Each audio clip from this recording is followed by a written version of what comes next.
Ladies and gentlemen, Pip addicts, welcome to the 2023 Boot Camp Funded Edition Part 2. Clap it up for yourselves, clap it up for yourselves. It is I, your boy, your host, Sir Hans Felix, aka the Forex Fashion Don. You already know what's going on. I am excited to be here today, despite all the trials, despite all the craziness, we are still here. And, if you also share the same excitement of being alive, just to be able to try again, just to be able to go after your dreams, go after your goals, to be able to push and endure through this journey, no matter what, clap it up for yourself. Just go ahead and just think for a second how far you have come. No matter what it is, at this very moment, nothing else matters. What matters is that you're here.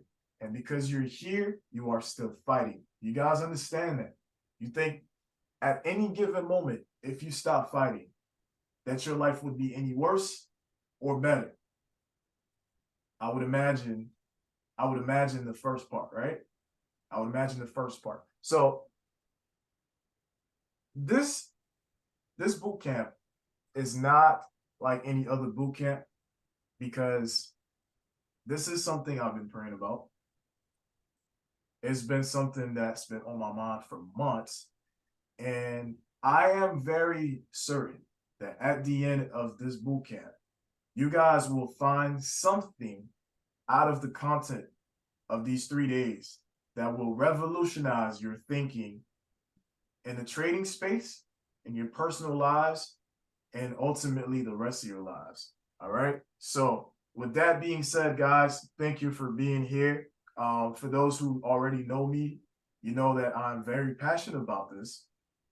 And I am somebody who will give my all to this craft. All right.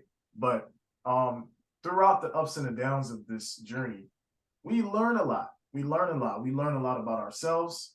We learn that through this journey, it's not always been something that we thought we would be still here fighting to push through, right? Some of us have had our best days. Some of us have had our, our family literally look at us like we're crazy. Some people have had, losses beyond measure. Some people have had, beautiful, beautiful withdrawals. Some people have actually even transitioned from just being a regular trader to a full-time trader. And all these things are all thanks to the constant run. Now, we know that trading is not just technical, right? It's psychological, it's spiritual, it's mental. It asks for a lot. It takes a lot out of our energy. And because of that, we tend to minimize the situations that go on in our lives until you're standing in front of the charts. You may or may not know the setups that you tend to go for. And for some reason, sometimes it's just not clicking. And at this moment in time, whether you are a veteran, a novice, or an intermediate, we all take losses. We all have good days and we all have bad days. And no matter how many years you've been going through this, right? You always got to stop and ask yourself, did I put my best efforts into this craft today? Win or lose. So with that being said, there's always been a quote that honestly bothers me. And it goes like this: 90% of traders lose 90% of their trading account in 90 days. Well, guess what, guys? Over these next 3 days, my hope is that this statement itself will be proven wrong, starting with you. Is that something you guys would like to experience? I know there's a lot of people out here that has never even felt what having a payout feels like, or a legit withdrawal. And you've been fighting for your life. Let's not talk about how these prop firms, obviously, they have their goods and their bads, right? But besides besides the situations the politics that come with prop firms at times, how many of you guys would like to have multiple payouts over these next 6 to 9 to 12 months from these prop firms? What are your goals? What are your goals when it comes to this trading journey? What are your long-term goals? What are you looking to do in these next couple of years, couple of months, right? Whatever it is, it's not going to happen without good psychology. So at this moment in time, I want you guys to actually go on this link real quick. We're going to start off with a quick survey, right? So I'm going to copy this link and I'm going to send it to the chat.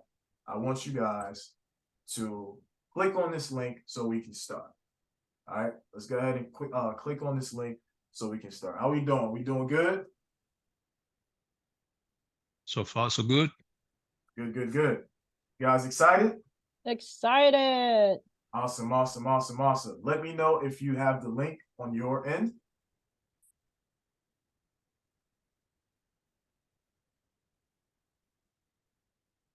If you have the link, let me know. Say yes on the chat. Yes, I see it. Yes. Once again, I'd like to welcome you to the Psychology Bootcamp. I noticed a couple people who might have snuck in here. I didn't get to see, so welcome, welcome. And yeah, so let's move forward. Let's move forward. Everybody got it, right?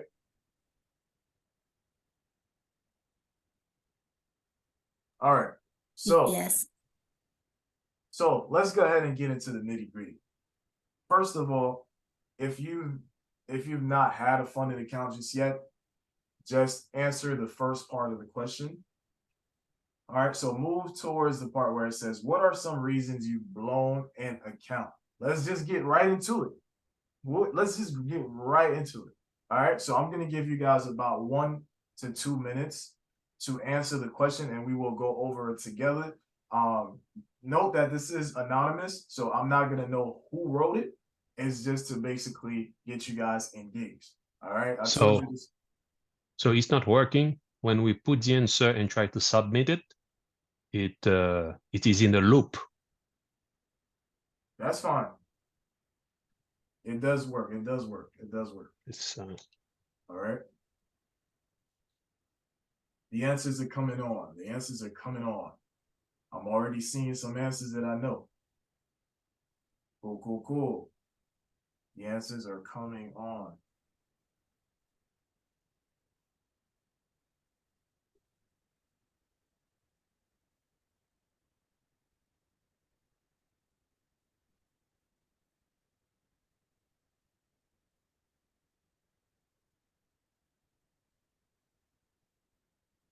Yeah, you can put more than one answer. We can put more than one answer. Let me know.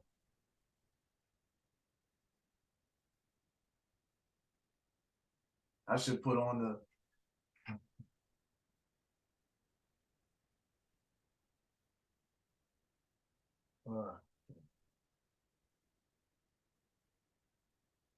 perfect, perfect, perfect. All right, did everybody get to participate? Nah, not yet. I'm still getting to it. Sorry. Okay, okay.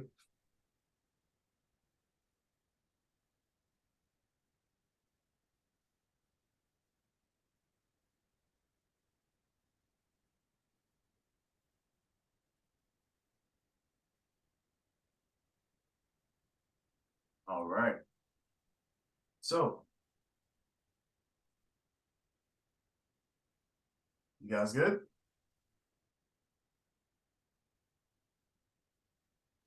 Yep, I am. 20 more seconds.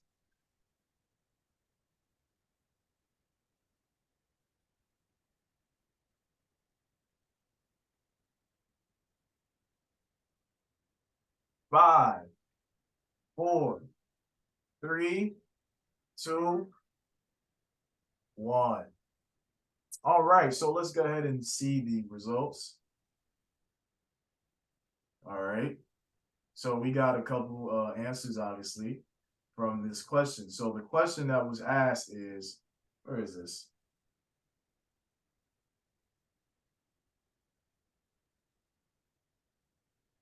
All right. So what are some reasons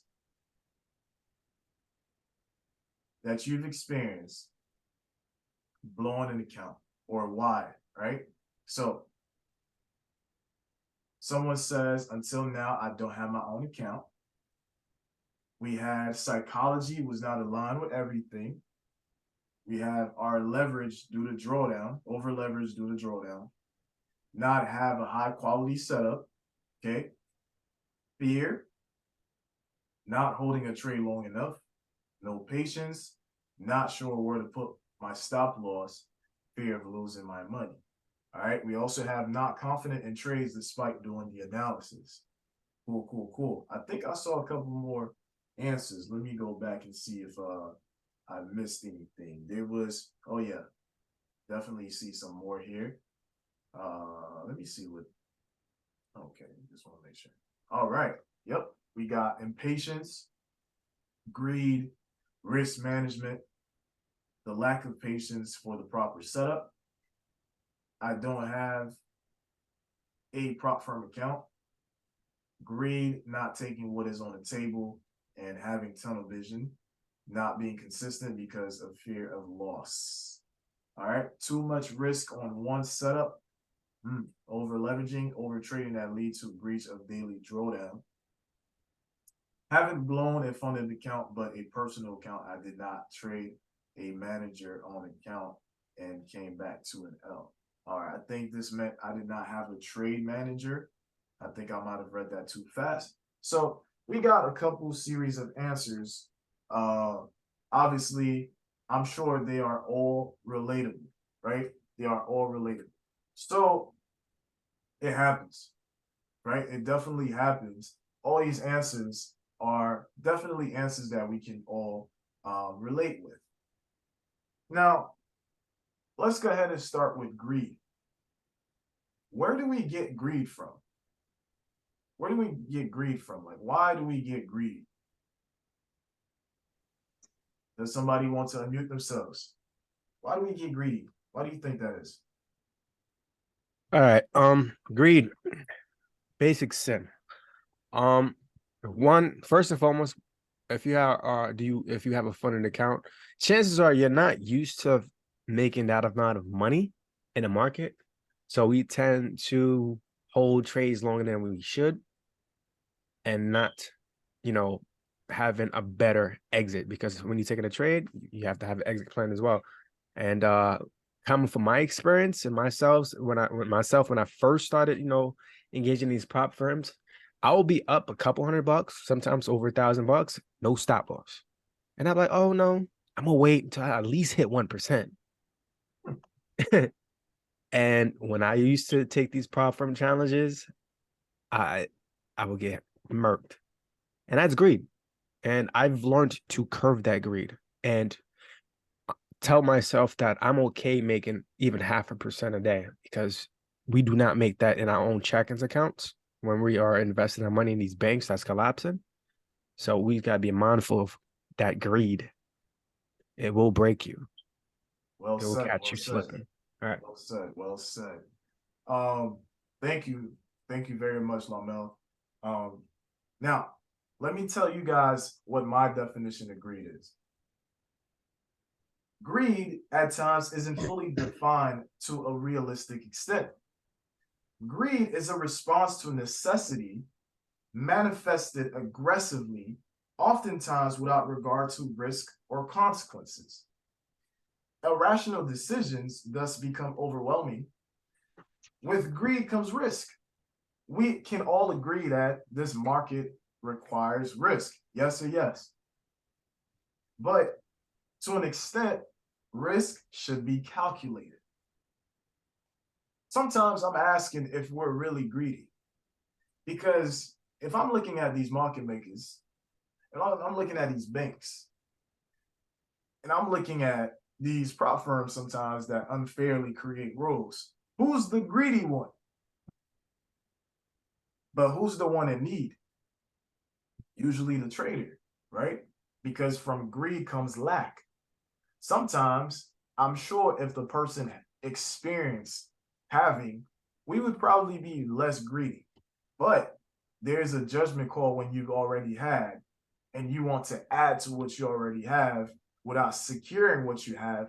I think we can all agree that at this point, that can be greed. But how many times in a movie do you notice a villain start out good, right? A trader with ample capital uses less greed and comfort. Let me stop right there, guys. Have you guys ever seen athletes get drafted? How many of you guys watch sports? I'm sure you've seen. Man, it's like everybody want to call me.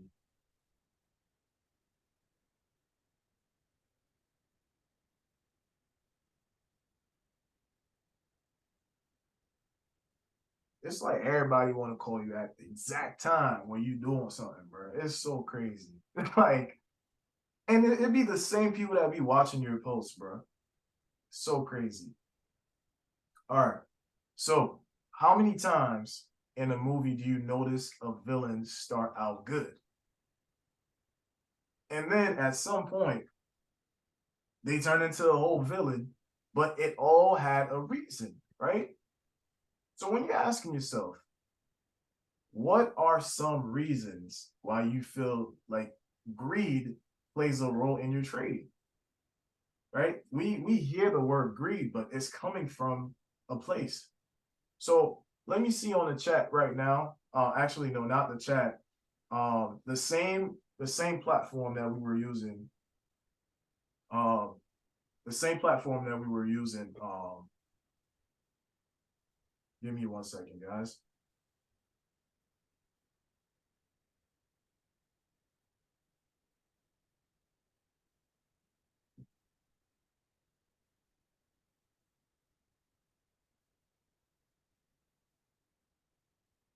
Yeah. So if I were to go back in time on many of the accounts that I might have blown, right?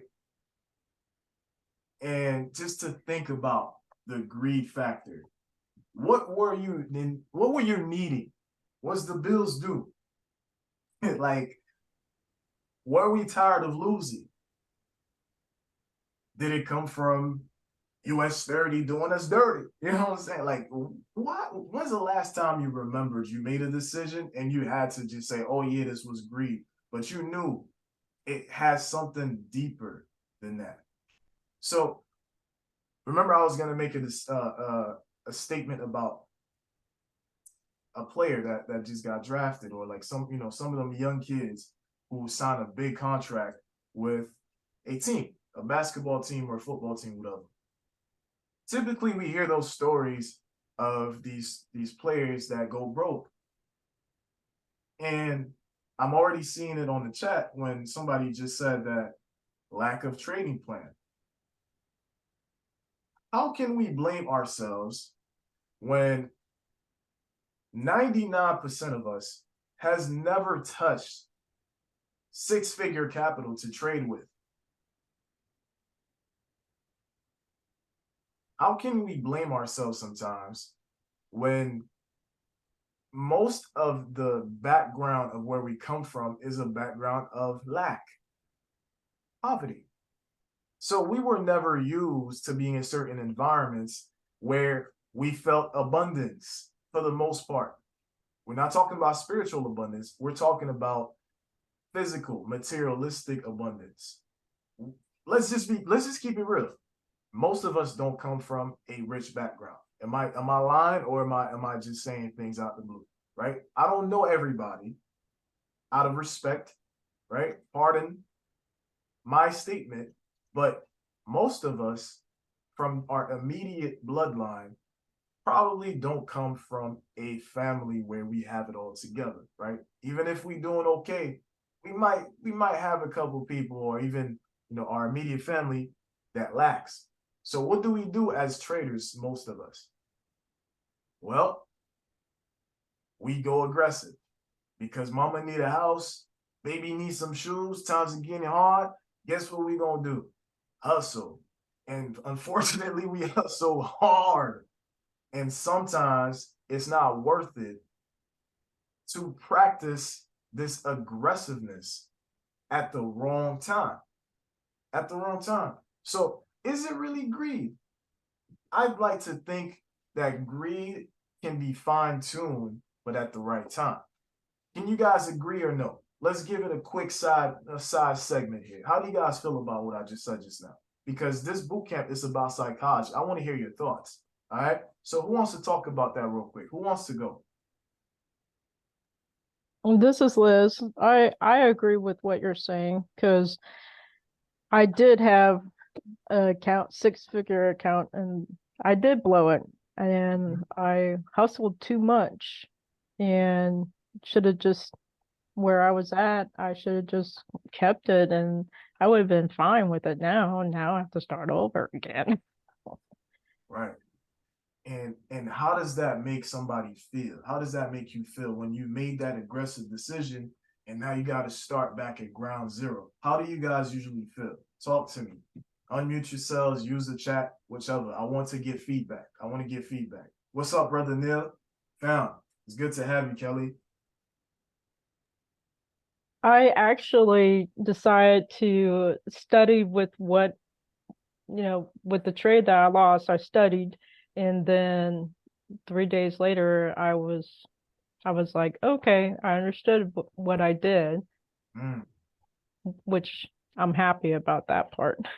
I'm glad you said that. We'll actually get to that on day later today, actually. It is part of the topics that we're going to talk about for on day one.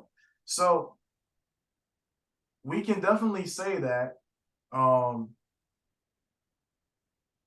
as a trader who's currently going through the motions, right?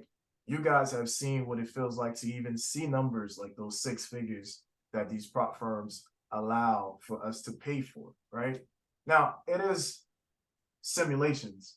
Unless you stick to the rules, then of course you'll be able to eat the fruits of your labor if they don't do some wild, crazy payout stories. We all know what goes on, right? We all know what goes on. But I say this, guys. You ready? I say this. Even if you are messing up and blowing accounts and experiencing greed, this is the first time you are allowed to even play with numbers like this. So whether you understand it or not, you are transitioning into an environment of abundance. It's at a point right now where some of the conversations you having, you can't even have it with your family because they won't understand you. They'll think you crazy. 2, you can't even talk out loud in certain environments because it's like, yo, man, I just lost $100,000 funded account. You did what? You could get robbed while being broke just talking about funded accounts. But at the same time, right? From where we come from, we are not allowed many chances to mess up.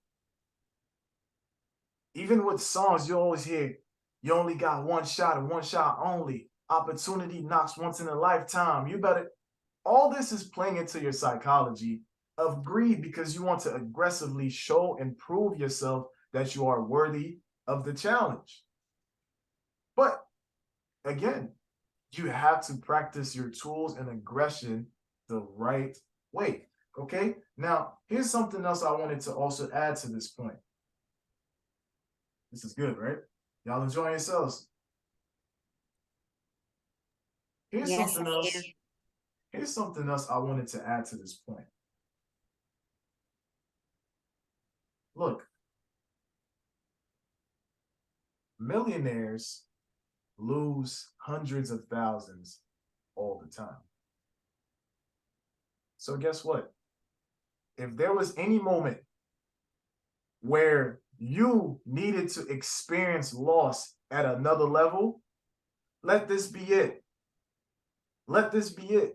You ever seen a mother Shout out to the moms. Where the moms at? Where the moms at? You ever seen a mother actually be like, no, let him fall, let him fall. Nah. Let him get burnt a little bit. You know, that'll teach him courage. That'll teach him character. He gonna learn not to do it. I know some of y'all have said that. I know it's a couple moms in here. What up, Mitria? What up, Gloria? Who else? Who else? Who else? I'm not How gonna you let my doing, kid get Paula? Right? Who else is here? We got a couple more people. So it's like, you ever hear the moms be like, yeah, go ahead, let him bump his head, right? Because what's that doing is you are learning conditional learning, right? You are learning how not to do this, how not to do that. But at the same time, you just experienced your first fall. You just experienced your second bump in the head. But did you die? You didn't die, right? We still here. We're all here. And guess what? That is teaching us how to get back up. We literally just experienced $100,000. How many of us actually experience that on a day-to-day basis? You're no athlete. You didn't make it to the NBA or the NFL or the NIH or the XFL, right? But you made it to the FXL, right? You made it to foreign exchange leagues. You done made it to the big leagues. And what big leagues require big risks. You got to step it up. You got to step up to the plates. So if you're going to mess up on any occasion, give yourself some grace, because you can't expect to obviously mold into an environment without messing up. And it feels damn good, man. I mean, it might feel bad, but it's like, yo, I just lost $100,000 in prop firm, man. Like, look at us. Look how far we came. Oh, I done lost $200,000. Even if you lose, you gain, because, like, look at what you're saying. So that means if you can lose it, you can maintain it. But it's going to take a process. Am I right? We're going to have to learn somewhere, right? We're going to have to fall forward somewhere, correct? So you guys got to also be able to give yourselves grace.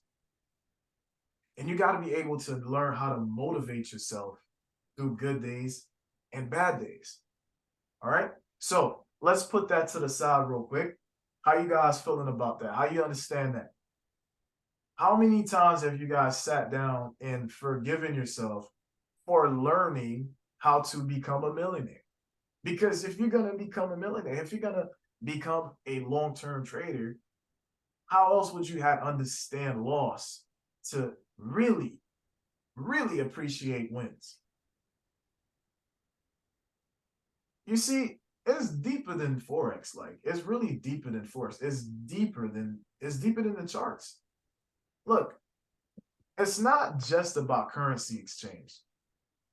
It's an exchange of pain for profit, exchange of ignorance for wisdom, exchange of ideas into execution, exchange from humbleness to mastery, an exchange of sleep deprivation to accomplishment, an exchange of lack to abundance. Everything comes with a price. Everything. You know, there's this song from Kanye West, and it's called Devil in a New Dress, right? And he said, I mean, we all love Jesus, but we could learn a lot from Satan. And, you know, the Christian in me be like, yo, should I even be like repeating this song? Because, like, what do you mean, bro? Like, what do you mean we could learn a lot from? What do we need to learn?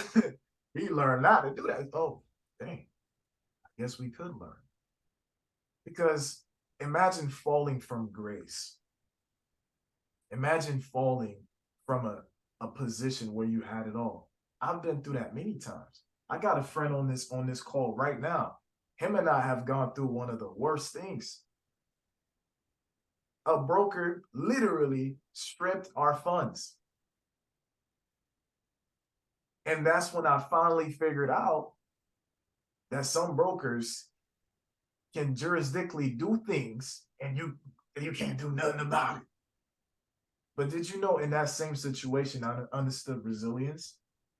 I understood that through prayer, I was able to make better connections so that will never happen to me again. Right? How many times have we gained a lesson from betrayal? So it's deeper than you think, right? So now, when we're thinking about the charts, and I've seen some of these answers here. Let me check the chat. Michael said, oh, that's tough. That's a tough one. I'm not even gonna say that one out loud, but yeah. I remember sometimes like I'm going through like some frustrated days, and then wifey be like, so did you lose? What happened? How was your trading day today? And I'm like, I'll talk to you later. Yeah, I gotta go outside for a walk.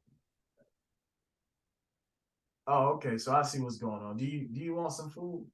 No. Do you want some food? I'm like, no, that's not gonna help, right? Because you gotta think, you felt like you just betrayed yourself. You just felt like you let yourself down, which obviously is the exchange. Now you out here exchanging these emotions, trying to go through something, right? Trying to go through something, but you're trying to figure out how to mold and change from this condition, this constant state of failure you keep experiencing. And you're like, how do I win? How do I win? How do I win? How? Because I gotta make something happen. But it's deeper than that. Now, let me ask you guys this question. On the charts, how often do you win? And when you win your trades, under what circumstances? Is it by randomness or through setups you understand? All right. So on those charts, how often do you win? I see some smart folks in here. If you want to actually participate, the link is in the chat. How often do you win? Someone says don't have one. Damn. I feel like I know who wrote that. Somebody says 60%. Okay, somebody says not often enough. So part two, when you win your trades, do you understand how the circumstances allow for you to win? For instance, okay, someone says when I stick to my strategy, I win a very high percentage. SMC, breaking block, imbalance, etc. 5-minute scalper, Zelensky, 1 hour, right? Okay, cool. Awesome. You already know. Awesome. So, broken rules. All right. Cool. Now, repost the link. I got you. This was my first time using this little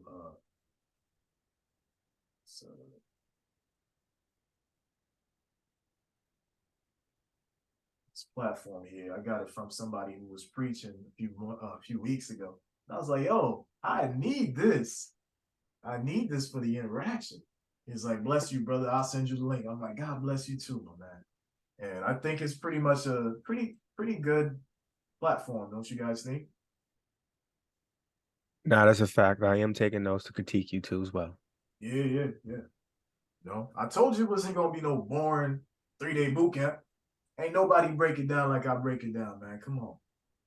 All right. So this was months in the making. So I've seen some good answers here. I think I'm gonna move forward. So learning how to think critically and effectively yield profit.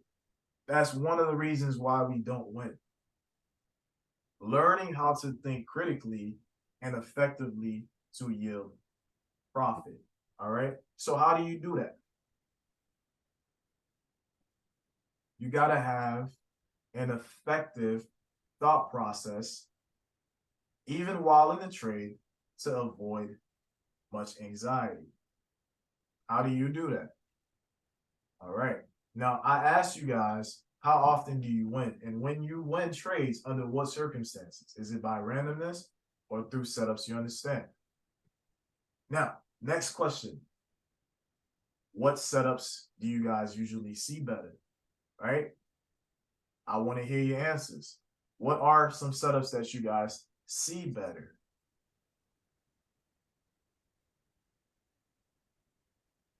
What setups do you guys like to trade?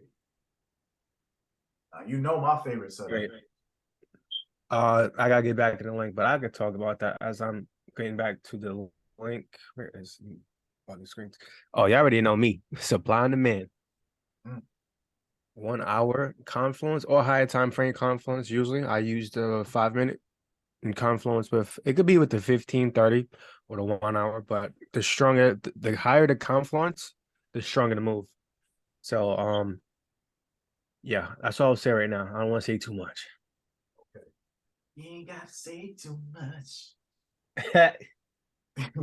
Oh, okay. We got Danny said breakout and reversal. All right. Can you please elaborate on that? What does that look like? What does that look like? You're talking about your bread and butter, so I expect to see what that look like. What's a breakout and reversal? What does that look like?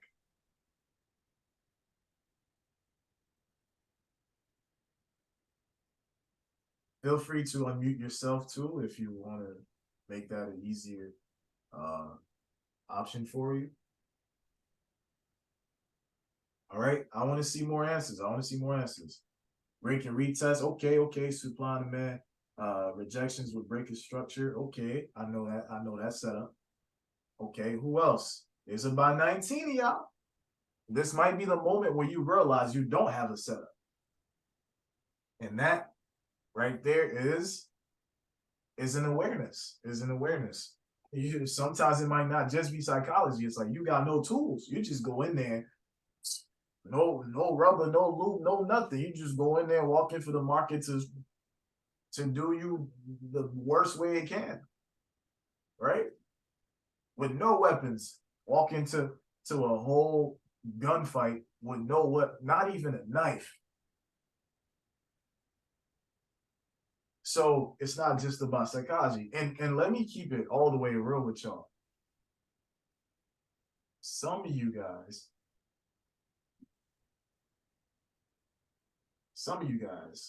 actually walked into a season of wanting to be funded, but was never even prepared in the first place. Not even prepared to lose and learn. No, you just went into it because everybody's trying to get funded. Even the basketball player who got drafted, they still needed to have skills to get drafted. You can't be drafted. You can't get drafted into like a funding firm where the rules are even more strict and not have a strategy. That's crazy. That's crazy, right? So now I asked you guys, when you win, how does that look like and why? I'm starting to see why. I see some people talk about the breaking blocks, the break and retests. I see harmonic patterns. Okay. We see some good things. MSS, right? Market structure, right? But now, when I ask you how you win, you had something to say. But the second side of the question is this: how often do you lose trades and why? Right? How often do you lose trades? Do you know why? Like, do you know why? Like, when you actually go in that shower and put on some music, you know, some Lenny Williams, you know, you're just sitting here like, wow, I lost again. I lost again.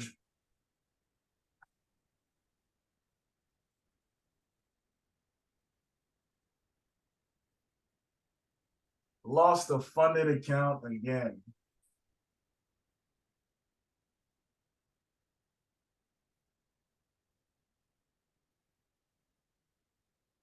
How many of you guys actually have gone through this very moment?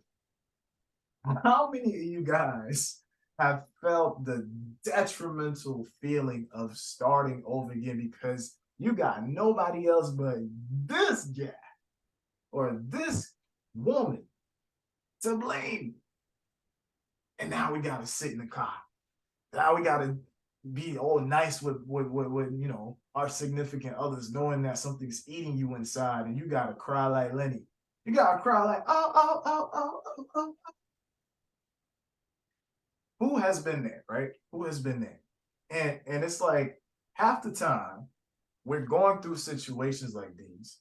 Keem is out here done, right? And you know what's funny? I sound like my real. You know what's funny? By the way, who liked the real, huh? You know, at an all-time high, right? But the number of prop firm traders blowing in at all-time high, right? At an all-time high.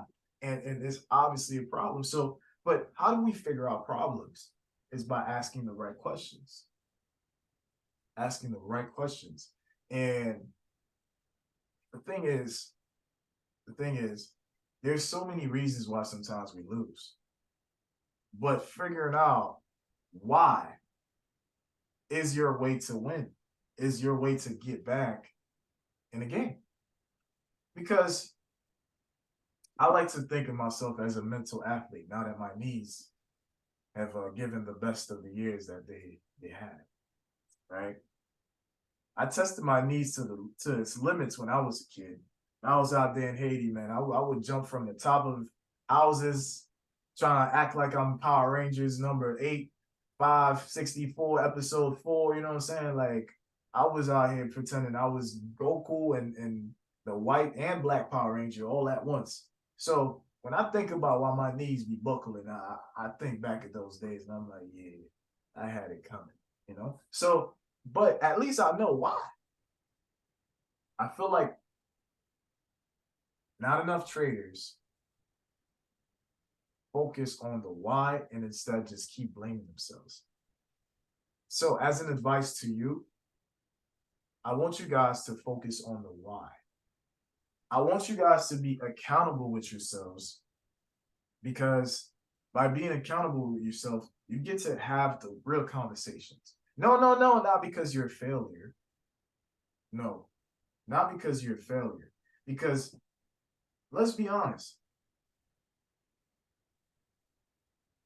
If you're a failure, then everybody in this space is.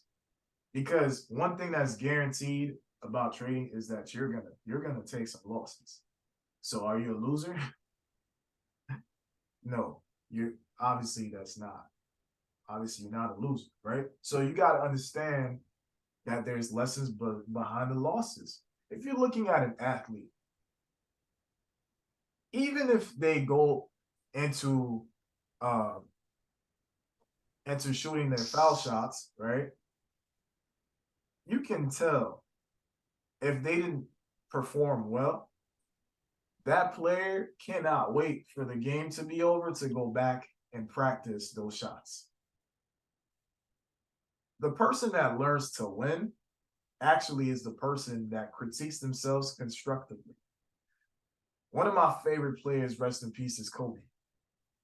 Oh man, you could learn a lot from Kobe. I heard a story where Kobe, during an all-star weekend, where he's supposed to just be cooling it, right?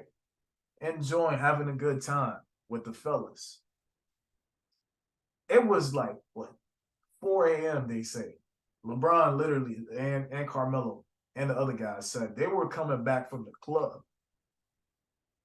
And they bumped Kobe at the lobby by the elevator. They had on night club clothes. Kobe had on his gym clothes and his gym bag. Where was Kobe going at 4 a.m.? Yeah, I'm about to hit the gym, y'all boys. Y'all see y'all in 30 minutes. What? at 4 a.m., winning takes a different level of work ethic.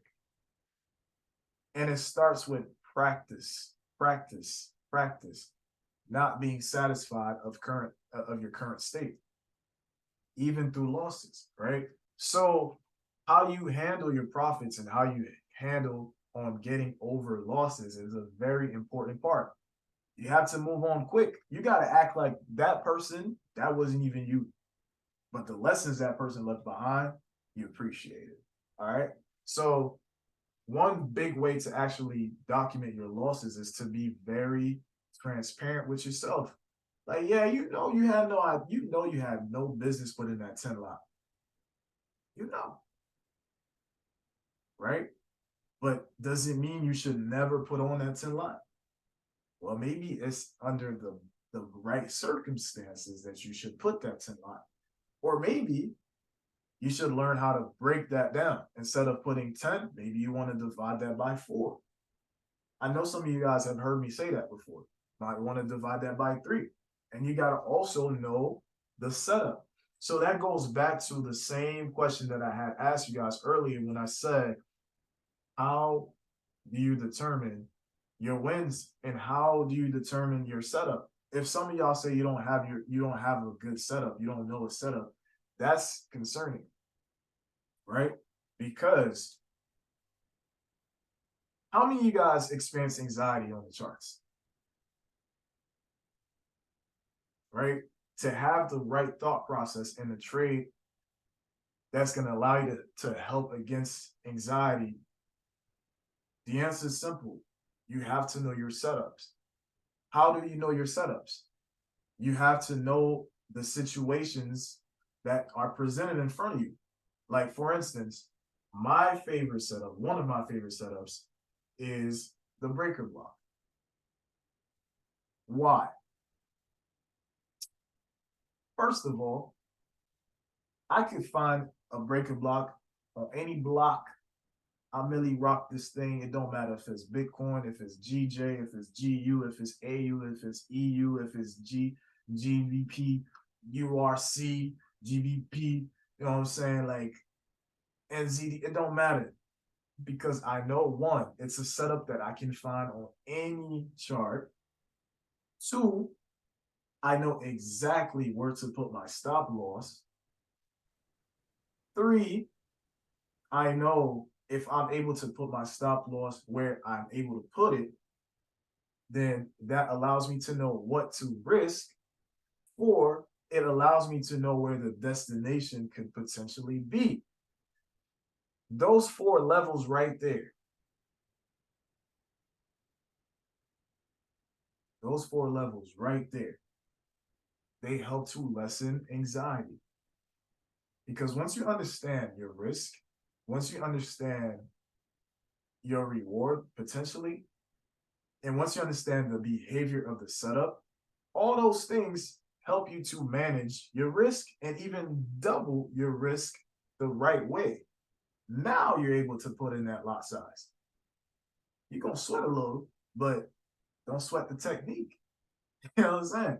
So Lawrence Jackson said, anxiety should walk away. Ooh, that's funny you say that, because that's the next topic, right? That's the next topic, because a lot of times we're facing anxiety. We don't even know what to do next. Let me ask y'all a question. How strong is your walk away game on the charts? Oh, nah, I had to unmute for that one. Yo, wait, I had to unmute. My walking game is too strong, but when I was in my early stages, oh, it was weak. I'll take a loss. Nope, I'm coming back. I'm gonna find something. And then once you start putting that curbing your emotions a little bit too much and not thinking with your strategy and your edge, yeah, you're gonna take more L's. So my walking away game is so strong that I'll say this, I'll make it real quick. I lost what, $8,000 of money, right? That I've made in the market in 1 week. I lost it in 2 days. I told myself, bro, you're not trading for the rest of the week, no matter what the setup is. And yeah, we was on a call too. Oh, I believe it was Friday when Nas gave up. Friday gave the most perfect set. No. I was on a call with a couple of other people. Perfect setup. And I did not take the trade. And if I would have took the trade, I would have made back what I lost, probably plus more. However, I would have broke my rule. And I have to stay true to my rules because I know when I stay true to my rules, the probability of me winning it's way greater. And I gotta stay true to my discipline. So my walkaway game is very strong. I like that. I like that. Let's give it a round of applause for this man, wherever you at right now. Let's give it a round of applause for this strong man, right? He knows how to walk away because the way they taught Paula was that you don't walk away from no challenge, all right? You face the challenge head on, okay? You don't back down. Make it, take it. I got my brother Sebastian on this call, and Sebastian has a toxic trait. If you ever play the game of 21 with Sebastian, if he loses, he does this psychological thing with you. He gonna keep asking you to run it back. You're gonna be like, yo, run it back. Bro, I just won. Nah, run it back. Run it back. Run it back, right? I'm like, oh my God, bro. Like, again, like I'm up 3. He's like, oh, okay, 3, best out of 5. Best out of 5. Run it back. All right. Let me tell y'all something. This market is the last market you want to play 21 with. Because if the marketplace make it take it with you, you ain't making it. You ain't making it fun. And it's gonna take it every time. So therefore, your walk away game gotta be strong. You gotta know when to walk away for just a minute. Take a chill pill. Go walk. Like, get off the desk, yo. Go walk. Because we have been raised for the most part on, I'm Haitian. I already know I got that blood in. You know, shout out to my people. And it's like when you are in the heat of battle, you already learned certain cognitive skills, right? Fight or flight. Sometimes you gotta choose flight to save your account.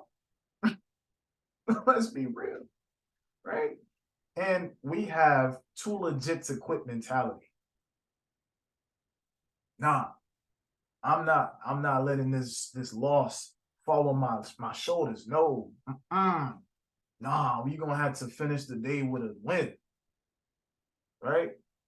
Too legit to quit. In Creole, there's something that says "M'pa quitter pour, c'est ou pour quitter pour moi," meaning like I'm not, you're gonna hit me, I'm gonna hit you back. And I'm not gonna stop until you stop and I gave you the last hit and you learn to actually eat that, right? It don't work like that. It does not work like that. You was raised to be rough. You was raised in the trenches. You was raised to be tough. But in this game, you're going to have to learn to walk away. That's why I say, how strong is your walk away game? I had to learn to be like, yo, I took this loss. Yeah, I think it's time for nap. It's time for nap. Because guess what? There's going to be a better setup in a few hours. There's going to be a better setup tomorrow. It's going to be a better setup a week from now. As long as you have that account, you live to trade another day. And that is probably one of the toughest things to go through because, like, in this moment, you feel like you are a failure. You feel like you disappointed yourself. You're like, oh, so you just a quitter? You just gonna let this loss sit right on our conscience for the whole day, right? Is this how mama raised us? You start hearing all kinds of thoughts. But in this game, it don't work like that. And every time we do that, we are literally near sighting our goals. this battle is not for today only. Okay? And listen to this, guys. If you don't win the day, win the week. Gotta go on my quotes here, you know. I didn't come here ill prepared if you haven't noticed. Right?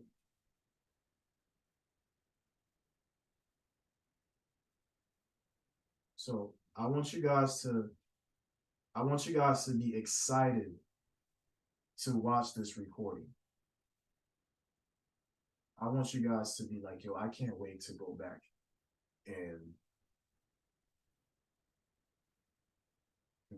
and watch this, right? So a lot of this is doing that. But listen to this. If you didn't win the day, win the week. If you didn't win the week, win the month. If you didn't win the month, win the quarter. If you didn't win the quarter, win the previous quarter, make it that you win the year. Keep a mentality of survival, and you will win surely and ultimately. Because you're not going to always go into a winning streak.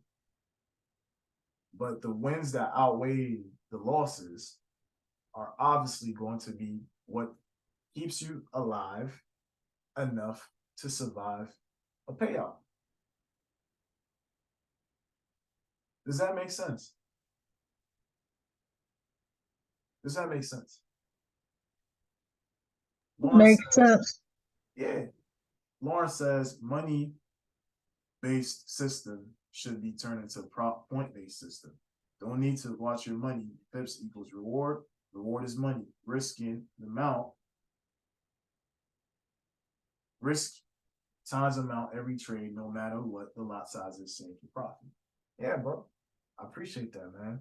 Very well said. So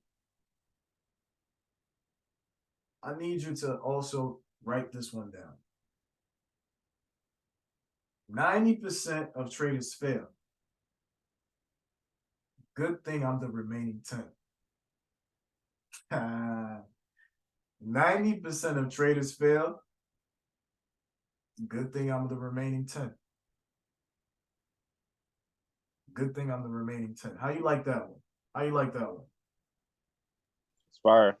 Because you're recognizing on what side of the court you're on compared to the majority. So it's a hell of a way to program your psyche. Yeah, because you walk into this game hearing 90% of traders fan and 90 days. And 90, bruh, what field doesn't have a high turnover rate? What field, what career, what goal, what objective doesn't have a high percentage of failure? So everybody just walking in, signing the deal, becoming a singer? I mean, only in church does somebody actually gets the mic and can't sing. Thank for the Lord. Off key and everything. Got me trying to find you. Man, sister such and such. Oh my God, I gotta go and change keys. Oh my. Amen. Amen. Yo. Sister such and such did it again. Wow. Every Saturday and Friday and Sunday. Oh, okay. So, look. They set us out for failure without realizing it. They tell us right off the bat that 90% of traders fail. Okay, well, thanks for the data. A good thing I'm the remaining 10. Huh? Yeah, good thing I'm the remaining 10.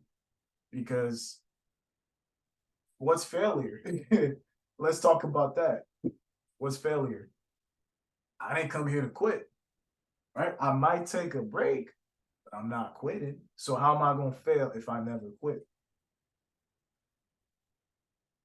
So we're going to take a 5-minute break. We're going to take a 5-minute break. So far, the first hour has been pretty fire. How you guys feeling? How you guys feeling? How you guys feeling? The second hour is going to just be about technical psychology, or should I say tactical psychology. All right, so we're going to take a quick 5-minute break, just to catch up with your notes. I told you guys I came with the heat. Don't play with the kids. So in this moment, I want you guys to get on social media, whether it's Facebook or Instagram, and just start posting, letting people know how this boot camp is going. Make sure you tag me on Instagram. Make sure you tag me on Facebook. Get on my profile. You know what I'm saying? Like, let's hype this up. Because trust me, there's a lot that goes in on the background, and trust and believe, this boot camp will marinate well. Don't worry about the people that are here. There's gonna be the people that get to watch this after, including yourself, that's gonna see the value of this boot camp. All right. Sometimes things don't always go as planned, but that should not diminish the value you intend on bringing. All right. So I agree. yeah, if like I told my brother this, and that's my guy, Sebastian. I told him sometimes, bro, I feel like an unsigned artist. You go in the studio, you rapping your heart out, you spitting bars, and still sometimes you don't get your flowers, you don't get recognized, or it's not that you need it, but it's like one day you're gonna be at the top 10, right? Low key, you got everything you need. You know that like you gotta pay for your features, you gotta pay for your sessions. Like it's tough, but once you do make it, oh man, 10 years later, hey man, y'all don't know about this Hans, y'all don't know about this Drake. Yeah, that's Drake 2009. Y'all don't know about this track. Yeah, that's coming from his underground album. The value changed over time. The value of you only keeps getting better with time, no matter what you're going through. Because those days that you're going to look back on are going to be those days that you're most grateful for. And those are going to be the timestamps, the footprints that show where you started and where you at now. I said I was going to take a break. Let me put a little something, man. I'll be back, guys. I'll be back. Where's that song, man? I was going to put a little something. Yeah. I'll be back. All right.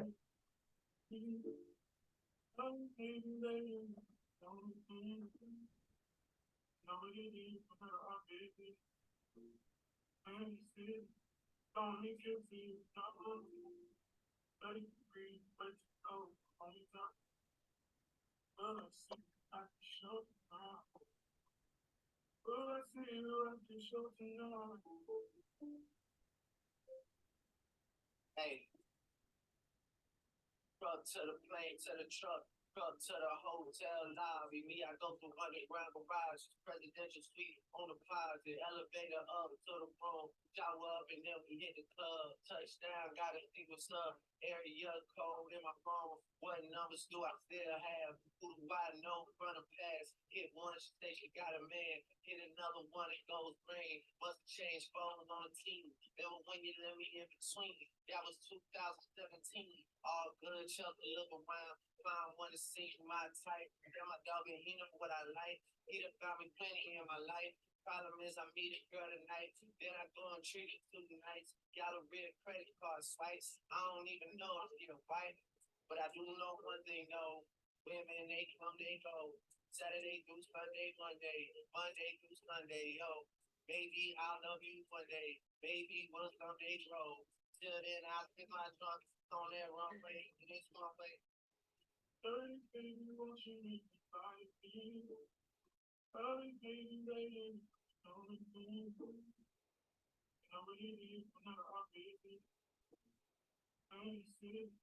Only can see no. Only free when to go. Only talk. But I see I can show smart. But I see you I can show tonight.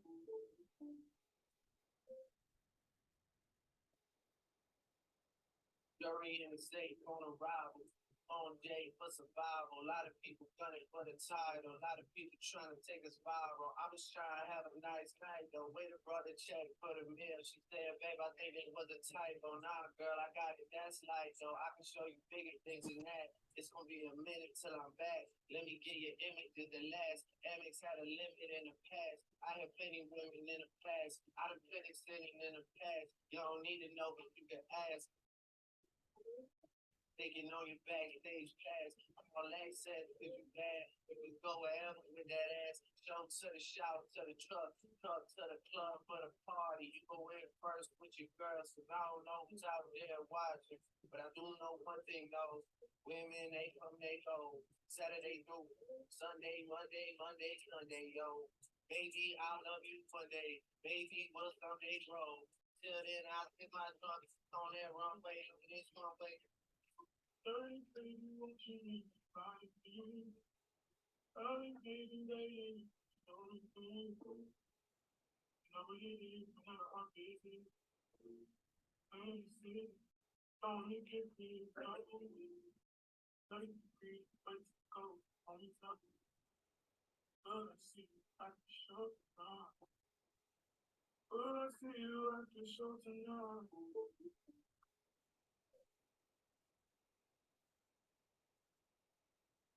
And we are back. We are back. How you guys feeling? Did you grab some water?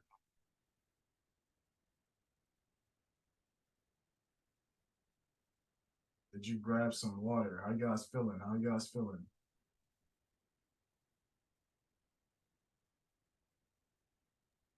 I'm chilling, waiting for a retest.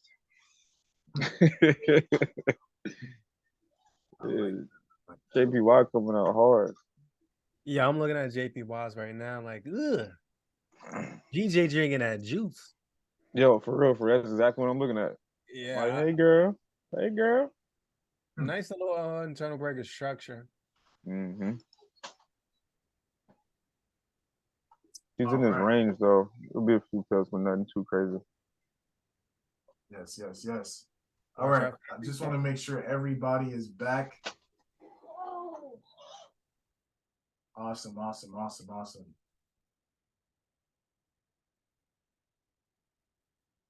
Okay.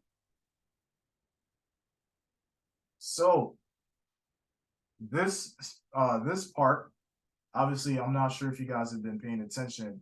I've been keeping up with my points. Let's see who else is still here. All right. So before we continue, I want to let you guys know about Fortune's Funding. As you guys understand it, I am one of the partners of Fortune's Funding. Obviously, like this whole world of prop firms has been pretty crazy, right? From the beginning stages of these prop firms, we can tell like a lot of people have capitalized on these prop firms, but in the wrong ways. Like they've hurted the community many times, and part of our psychology comes from companies not paying out. It literally demotivates you when you've been putting all your work in to see a payout and then for them not to pay you out. So obviously we know that this is a problem in the community. So what we did is like, I partnered up with the right prop firm. And so far, let me just show you how it's been doing. So Fortune's Funding is one of the best prop firms out there because, you know, most people say that, but I'll tell you why. One, it has to be backed by a really legit community of traders who not only know their stuff, but they're in this business for the right reasons, not just to make money and just deny you payout for whatever reason. You sneezed that day on your account, nope, breached, account breached, and it's not fun. So I decided, like, what better way to partner up with a really good prop firm that actually pays. Now, there are others. There's True Forex Funds. There's Next Step Funded. My Forex Funds at TMO. There's a few others, right? And these they pay too, but obviously, like, as we have done the passing challenge services, it's been a couple others out there that allowed HFTs, and we thought they would pay, and they went around and did not pay us. So it's been a pain, right? That too adds on to the load of our psychology. So Fortune's funding so far has outstandingly paid out traders. In fact, about 3 weeks ago, we went out to Miami, and James and the funding company, the staff literally had a budget to fly out the first trader who had 100K day on their trading account. So we had that a lot sooner than we thought. And yeah, we paid them out. We paid them out. So far, this is how things are going for the month of May. We got Robert C, 15,000. Samuel, 4,000. Andrew, 1.9. So far, within the first couple of days of May. So that means these people were trading for the month of April and even March, right? They probably just got their account maybe a month ago or whatever, but damn, it feels good to see 7K getting paid out, 6.7K getting paid out, right? Overall, 40K. That's for last week. Man's asking, who's next? I want that to be you guys, right? 129,000 was paid to 6 traders already last month. Okay, 71,000 Marquise J, and he's one of the guys who he is the guy that we actually went out there to have a good time with. He came with his girlfriend. Everything was paid. He didn't have to pay a dime for the flight costs, and I believe the hotel fees. I'm not too sure on everything that the package involved, but it was definitely like a joy just to have a good conversation. And he actually was one of the surprise guests, but he's going through some things personally, but he might make an appearance tomorrow or Wednesday among the other people who are supposed to be surprise guests. But I just want to make sure you guys understand that, like, for a prop firm that's been around for like 3 months, 71,000, 21,000, 15, 8, 7, 5. That could be you. All right. So we wanted to partner up with people who actually give a damn in this industry, because folks don't realize how much they hurt an industry by being the villains. We got 27,000. Like, I want that to be you guys. So I said, you know what? By doing the psychology bootcamp, I want you guys to not only learn something, but apply it, because now that we know that there are prop firms that we can trust, all we got to do is bring the skills. So who's ready to bring the skills?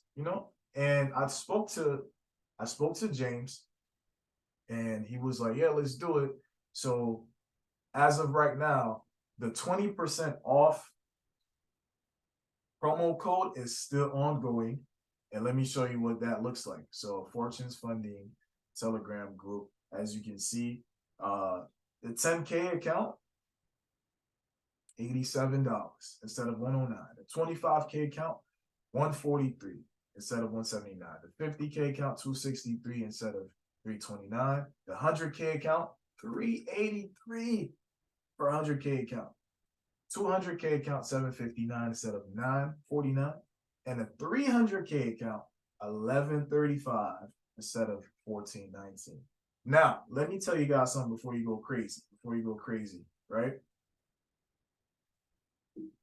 How many of you guys can guess the account size that allowed most of these payouts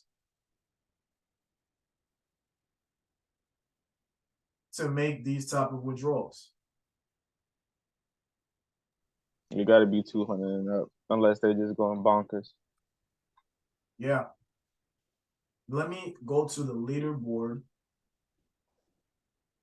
the leaderboard link, where this is one of my favorite features, right? Leaderboard.fortunesfunding.com. We get to see who's in the lead, what account size they have, and the trades they are taking. So let's go ahead and go to, I know that's not James Thorne's trading on his own prop firm. All right, let's go to the 41K. I'm sure everybody wants to see that one, right? Do you see what account they have? 300K. Let's see what type of losses they take. 3.2K, 2.9K, but look at the wins. 15 grand off gold. 14 lot, big boy stuff. 7 lot, 9 lots. 3.4K loss. It's been a couple of losses, right? But boom, 15K, and not 8K. Major comeback. You gotta have a strong psychology to see those type of numbers and still produce and remember why you're here. And you gotta also have a strong walk away game, right? Imagine you done seen these type of losses throughout a day. Oh, you done. Oh, you about to sabotage this account. Be careful. Be careful. So I wanted you guys to see the numbers of trades that this person took, about 39. That also means that they're spacing out the numbers of days that they trade. They're using lot sizes that otherwise would have been banned by certain prop firms. Not to say that we don't have limits, but my point is, if you got a 100K account, keep it, add to it. With a prop firm that pays, the goal is to actually have a large enough trading account so that way your losses can outweigh whatever drawdown, just to be more comfortable dealing with a large account. And by having a large account, when you put in those lot sizes, it's going to matter. It's going to be under the right circumstances. Under the right circumstances, you're going to have a nice payout. All right. So you got to think about it in a smart way. Right. So I'm looking for people that can come in and do damage. And I want to see that because I want this for us. I got connections on a lot of things.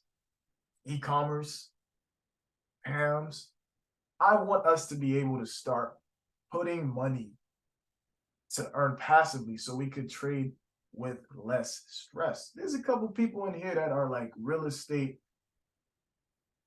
veterans. Like we got people who are literally like in their bag in this very chat right now. Out of the 21 of us, I'm not going to call out their names, but they know who they are. So it's all about the opportunity and coming with the skills. Does that make sense? All right. Here's another guy who never be texting me at the right time.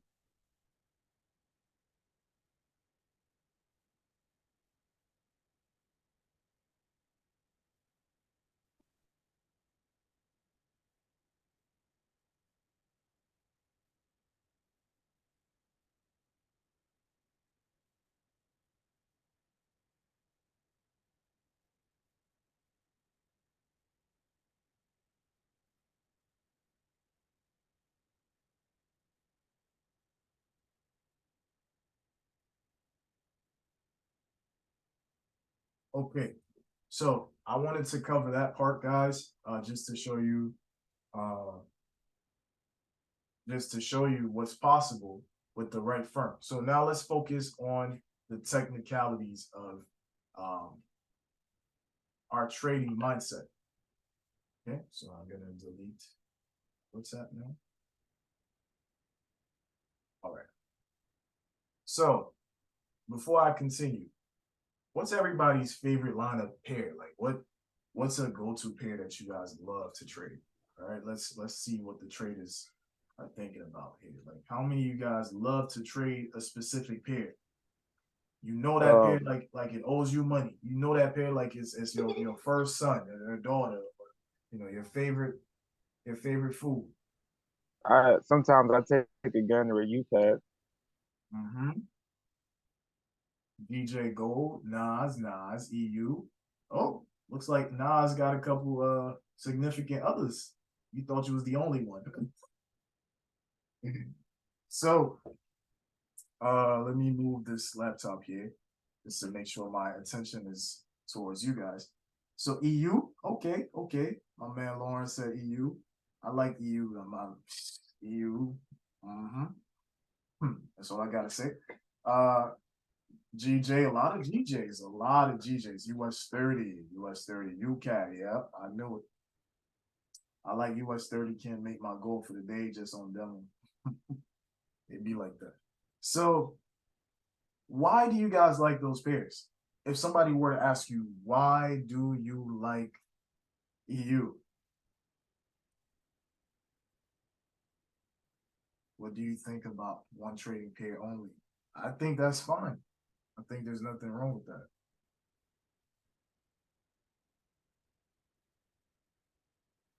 Okay. So I think it's better for people to explain themselves by unmuting themselves. So go ahead, tell me, why do you guys like these pairs? Like, why do you feel like EU is a really good pair for you? Because I was always obsessed with going to Europe. So when I got into currencies, the first pair I decided to trade was any Euro pair. And I felt like EU was just the best. And I just stuck with it from the beginning of my trading. And I just stuck with that one pair. Cause I mean, I did trade multiple pairs at one time, but I realized it was not really confusing, but it was challenging to manage multiple pairs at one time compared to just focusing on one pair and just profiting off of that one pair. It's a lot easier to maintain my trades and to maintain my mental state. Well said, bro. Well said. Very well said. All right. So Danny said for the volatility in the New York session. Okay. So we've heard a few responses. Now, if I were to ask you guys, why else do you like the pair that you trade? Why else? Let's get technical here. Let's get really deep into it. As far as your trading goes, I feel like yeah, EU is more my personality. I feel like every pair has its own personality. If you ever experience monitoring one pair at a time, every pair doesn't do the same exact thing, even though your system may work, but you may have to tweak your system just a little bit in order to maintain it on GJ compared to AU or EU or NAS or whatever pair you're trading. Every pair has its own personality with speed, volatility, the hours that is active, and but yeah, that's just about it. oh, well said. Anybody else? I can Yeah, trade. I like UCAT, even though I know I'm going to get rinsed for this. But the thing about it is we live in North America. Well, I live in North America, so being here, it makes me pay attention to the news more, and makes me more aware of what's actually happening in the real world because it directly affects us. It's two economies that we both need each other to function, and we happen to be here, and we happen to have a very strong economy. So you're more immersed in understanding what's going on in the markets, what's going on in the news, and gives you the ability, in my opinion, to position yourself um, for maybe long-term problems that we see that's happening in our economy or in our government. Well said. Well said. Anybody else? Thank you for that, Brody.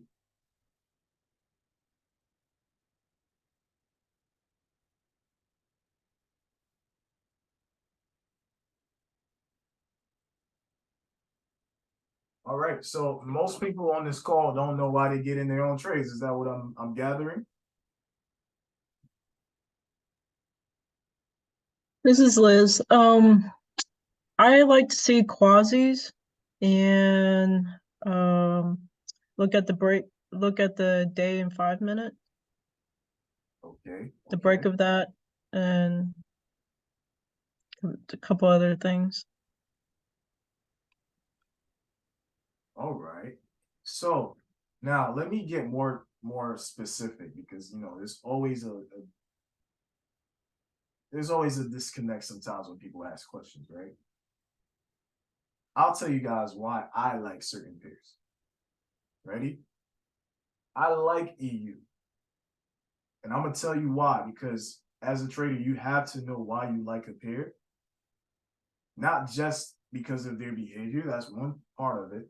Not just because of the hours, that's another part too, right? But how do you get into your trades? How does it weigh out the risk versus the reward? Now, EU is a pair that I've gotten away with murder with many times, many times, and I'll show you guys some screenshots or Yo, he some was slapping EU, bro. bro. You was EU, slapping EU, bro. Facts. I'll be looking at EU like, oh, and by the way, y'all might see a couple, pictures here. It won't be disgusting or whatever, but this is my favorites. Things that I like that makes me smile. Like, sometimes it's content too. Like the other day, this was the Miami weekend. Me and Storms, we was out here just celebrating Marquise J in the red here. And yeah, this was the night where we actually went out just to spend a time with the trader that made $100,000 with our firm. He did keep 71K, to be honest, but that was something we said we was gonna do, and we did it. All right, so now where the heck are my profits?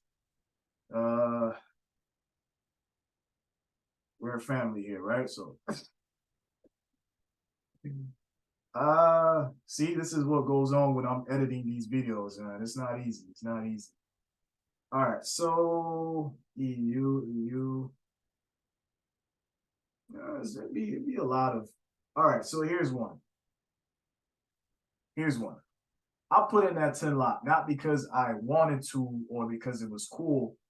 That trade right there on the 2nd of May, I knew exactly what I was walking into.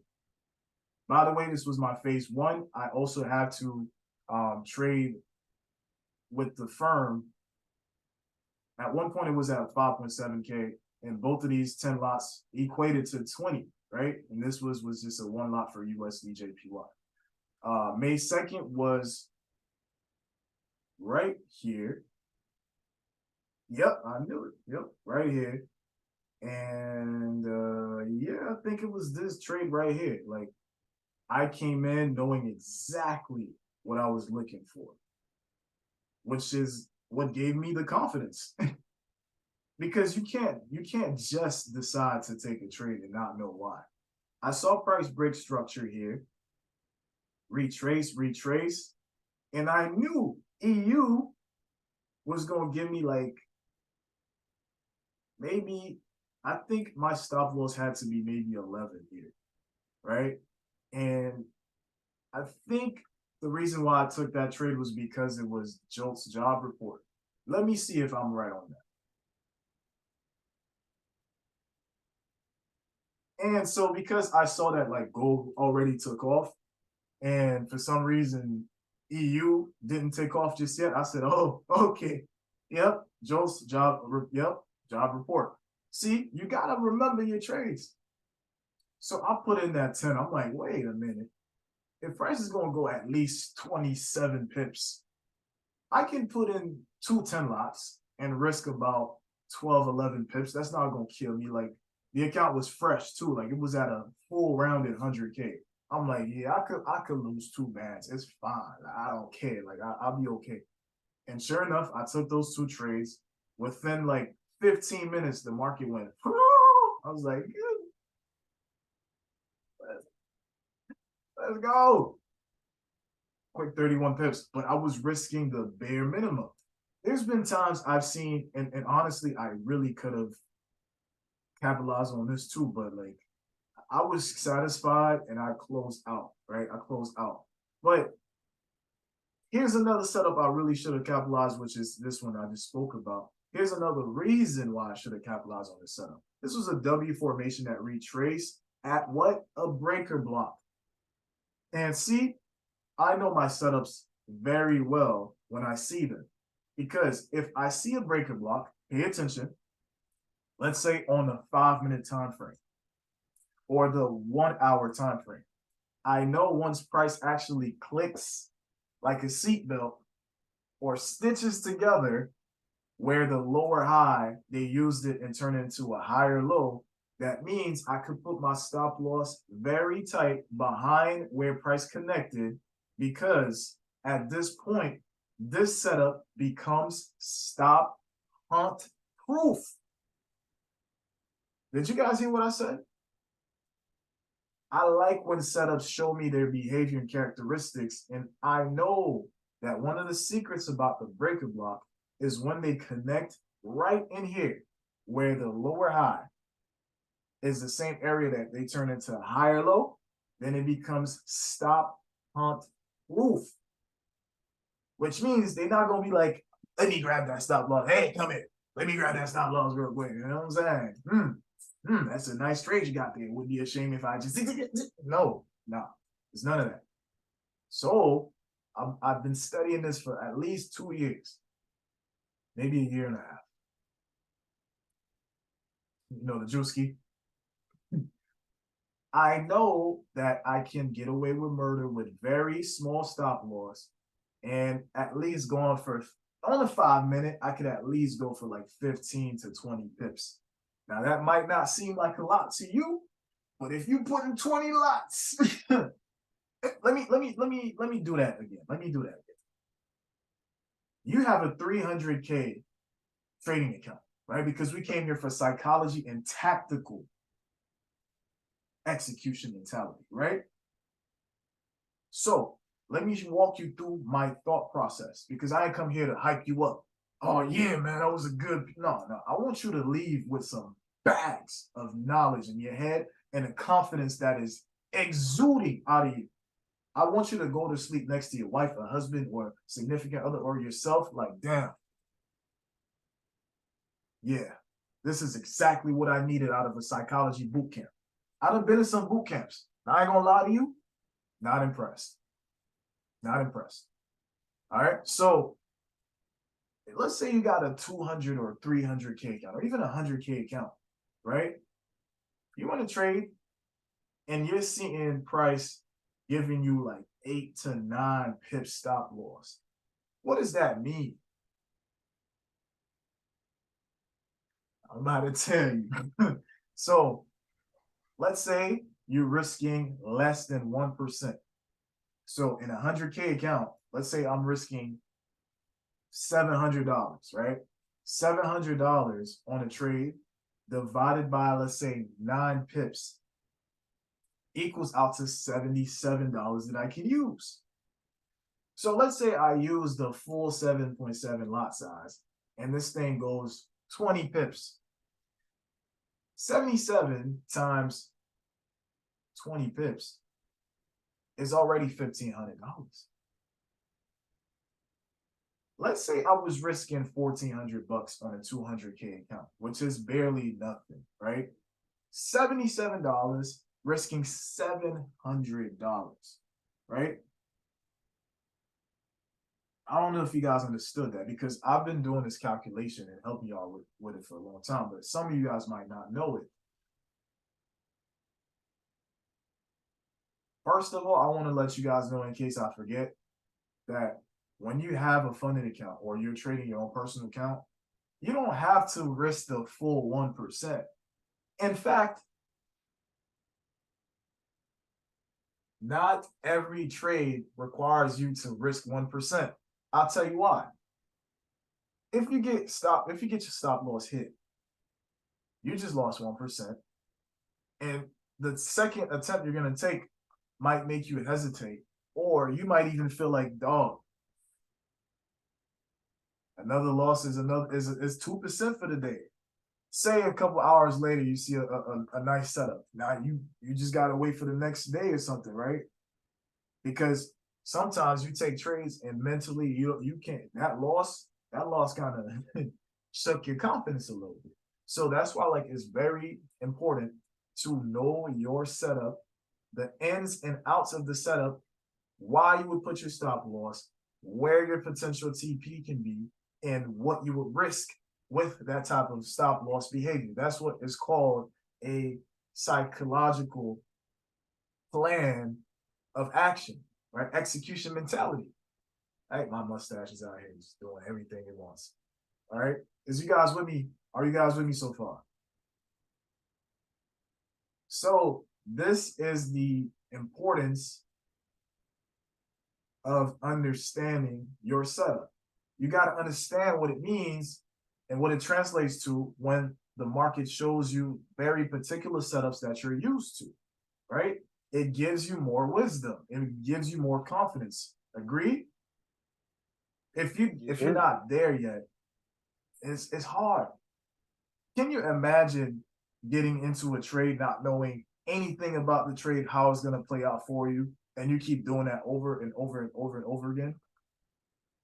You go to the grocery store, you know exactly what type of fish, what type of hot dog, what type of fruits you like, what type of cereal you like, what type of ground beef, whether it's turkey, what type of bacon, for those of you who eat bacon, right?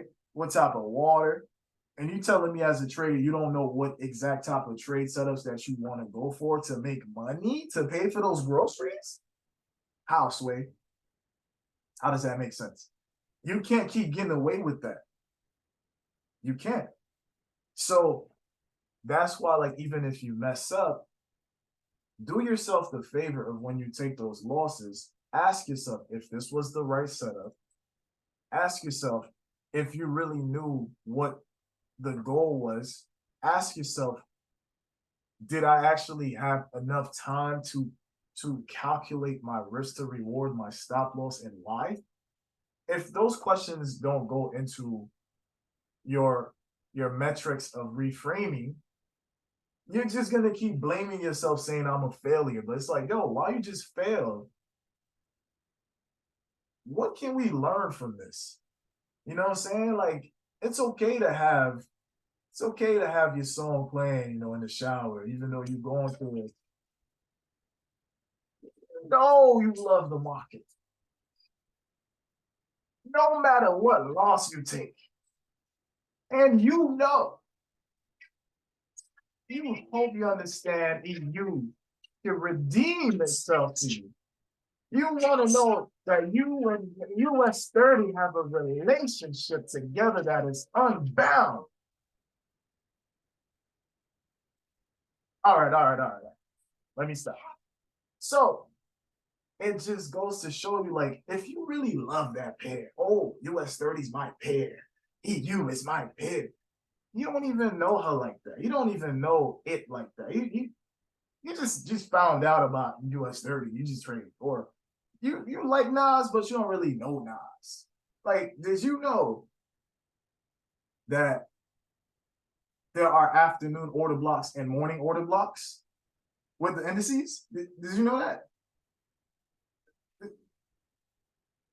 Did you know that?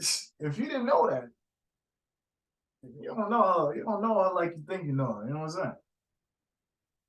So this is why, like, when you know a pair or you know your setup, then you know the behavior. For instance, I so happen to know that if I see a 5-minute breaker block on the way down, I know that I can get away with 6, 4, sometimes 2 pip stop loss.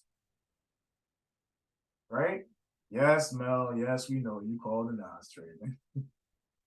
But the risk, you should know how to risk with the pair. You should know what setups can help you make certain profits, so that way at the end of the day you can focus on what's important, which is a payout or a withdrawal. Does that make sense? You should know, like, if you see that setup on an H1 time frame, what is the hold time? Meaning, like, I know if I see a breaker on an H1 time frame, right? I know that at least in 3 hours, I will see price give me a good turnout. And I will be okay. I will have no anxiety because I know the breaker block, just like I told you, once price locks in, for instance, price is going down, right? We see that this previous higher low, they used it into a lower high. It'd be a shame if I wasn't sharing the right screen. Are y'all seeing the charts? just to make sure. Is y'all seeing the charts? Yeah, we seen the chart. Oh, I appreciate it, bro. So a breaker block on H1, I hope you guys are taking notes, is at least 3 to 4 hours of hold. So guess what happens when you know the metrics? Is like, okay, well, I get in this trade, I put my stop loss, I know this setup. This is my thought process, right? I know the setup. If I put my stop loss there, they're not gonna stop me out. That's another stressor out the way. I understood why I got in the trade. Check. Okay. And now I know, like, let me go handle my business because I know, like, this setup typically takes 3 hours. Who here knows how to cook? Where my man at? Where my fellas at? Him. Where you at? Yes, sir. Precise moment. All right. Melly Mel. Lawrence. Yes, sir. Yes, sir. See, I called out my men, my kings, right? Soon as you see it, I might get hungry on this one. Just soon as you put that one side of the steak, after you done douse just a little bit of corn oil, you know what I'm saying, or some vegetable oil, which is obviously healthier. You chop up the onions, you chop up the green pepper, you know what I'm saying? Shout out to B Moore, shout out to Maryland. You put in that little Old Bay, you know, I see Quantito on the call. You know what I'm saying? Like, you put in that Old Bay, you feel me? And then how long do you usually give it time to cook on that side? You give it about 7 minutes before you actually flip it, right? So if we know that there are usual cues on certain things that we do, it's like, and I'm gonna throw a shot here, it's like the ladies, I don't think they ever ask themselves, how long am I gonna be in this bathroom before he gets tired of me? How long am I gonna get ready until he says never mind? I don't know if y'all be thinking that way. Maybe you do, maybe you don't. Now I know Mitri is a different type of breed, you know. You know, we've talked to her. She said, man, I'm in and out. I don't be wasting no time, huh? In and out. So it's like you gotta ask yourself, if even when you wake up, you're like, yo, I need about 20 minutes to take a shower, to put on my clothes. By so and so time, I should be ready to get out the house. It's the same thing. Allow yourself the grace of understanding the psychology of how the trade setup plays out. Right? Now, for those of you who are scalpers, that don't mean a thing. It's still, you still got to know, like, how long does this setup usually play out, right? Now we're looking at EU, beautiful setup. Am I in the trade? No, but I'm pretty sure we're going to see price retrace at one point because we've already seen the setup. We've seen the setup. We're looking at this order block here, right? This supply zone, this point of interest where the market is situated, and they broke structure, pulled back, and going down to this area here, go to a higher time frame. We see that there's a potential that EU might continue to sell. The same way, if you go looking at gold, same setup, but gold is a 4-hour breaker block right here. You see that? 4-hour breaker block. What does that mean? Well, the same setup, just like I told you, on different pairs, but I'm showing you the different time frames. If I see a 4-hour breaker block, I know that this setup probably will give me a good 12 hours before it reaches the next destination. So I might have missed the first leg, but as soon as I start seeing that price is actually respecting the zone. I'm like, okay, hopefully we get price to come back and retest the zone. By then, I'm going to be doing specific things here. I'm going to be figuring out that the stop loss above here could be good enough for me. I'm going to start measuring to see how far it is. I'm like, 78 pips. I got decisions to make. One of those decisions that I'm still learning is to let the trade breathe. I'm not like some other traders. Well, maybe I should learn from those other traders. If I see 78 pip stop loss, I automatically start saying, yeah, no, man, I'm not crazy. Like, who am I to put 78 pips? But guess what? Some people think about it way differently. They're like, yo, 78 pips is just another distance. What I'm gonna do is instead lower my risk, because I would hate to miss out on 300 pips feeling so entitled because 78 pips is too much, right? It might be. That might not be the setup for you, and that's fine. But let's say we did take this trade with 78 pips stop loss. Let me show you something. If you're risking $200 and the setup is 30 pip stop loss,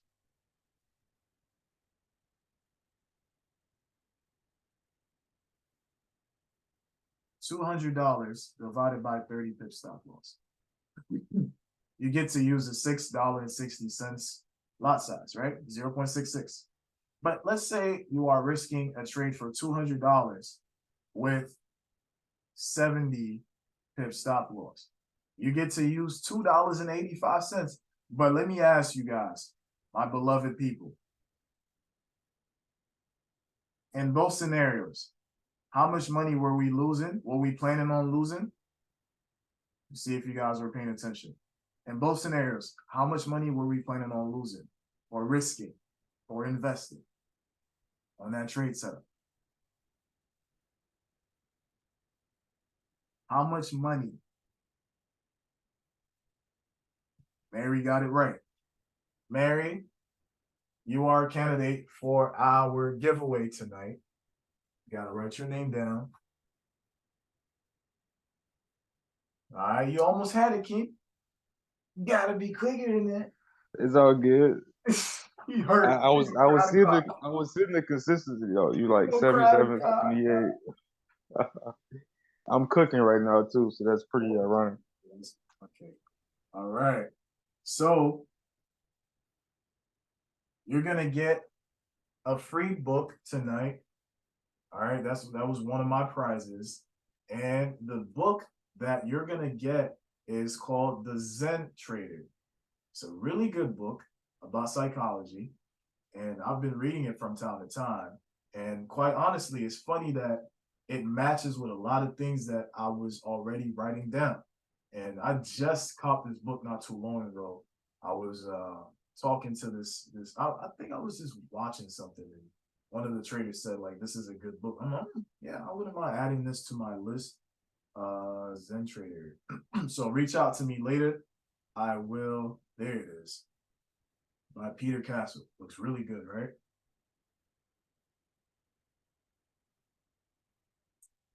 Really good.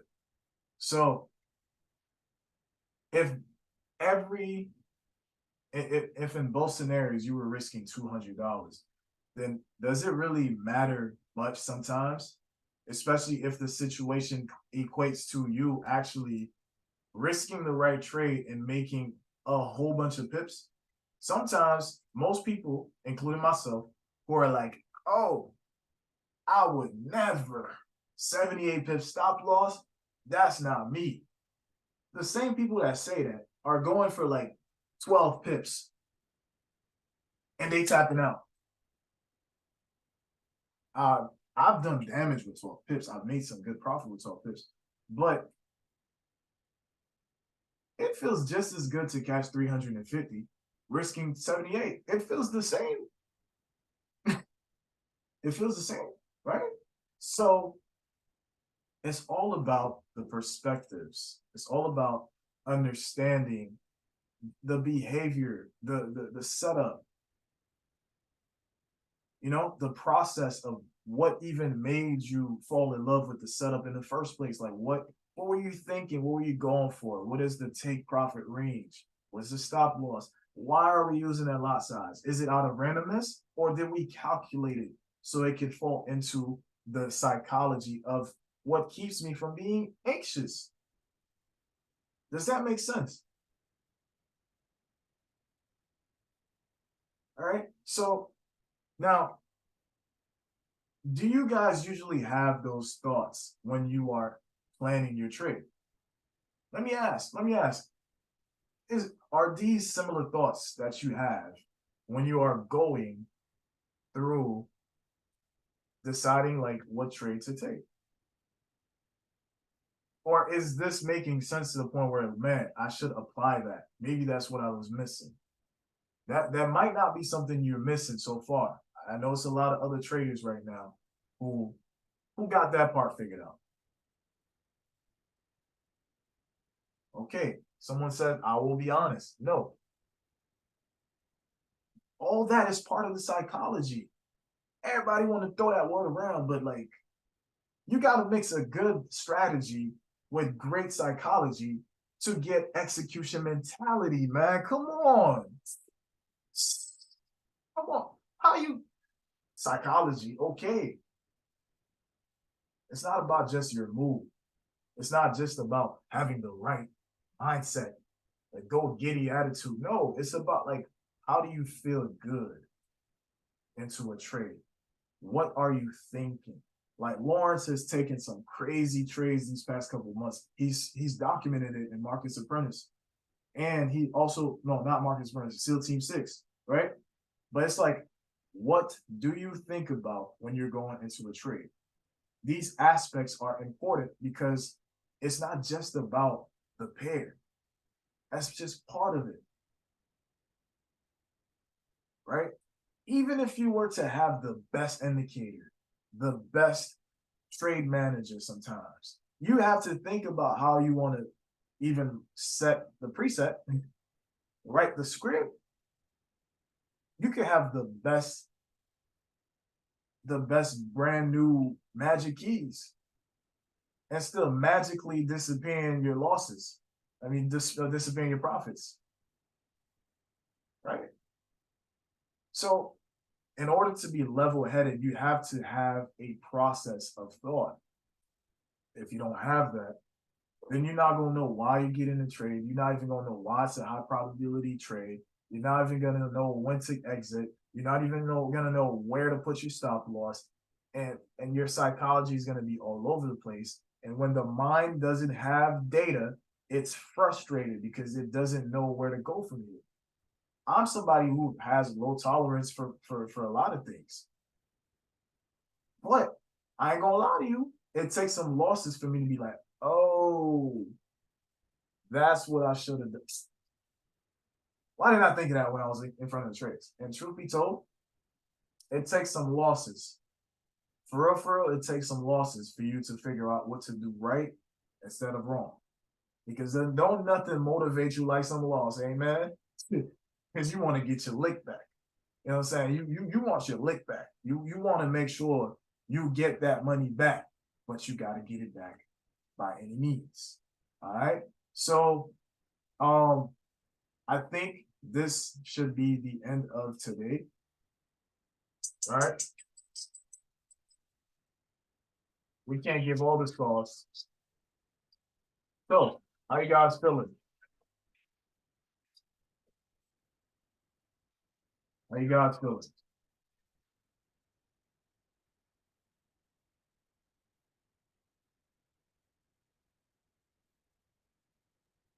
That's good, bro. It's how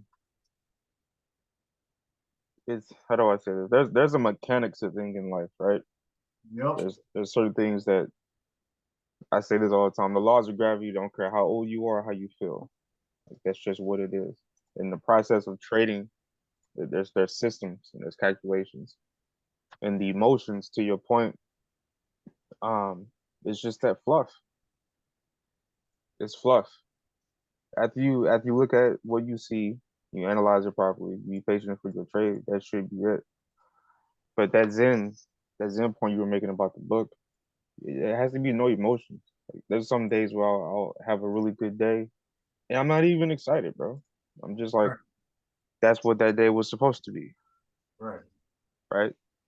But those emotions are crazy, and your risk to reward, your process, your checklist, your to do list in trading definitely has to be A1, and sometimes adjusted depending on if it's NFP week or what you're trading, what's happening in the world. It takes a system for sure. For sure, bro. For sure. I appreciate that. Uh, Anybody else? Let's get some Um, feedback here. all right. Some criticism.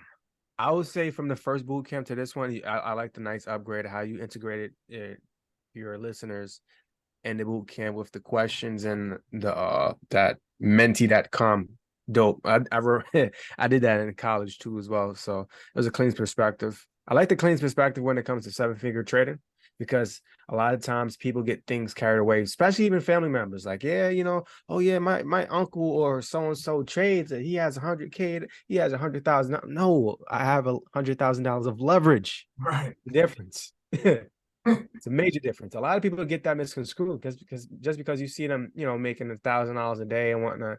But my question is the prop firm paying?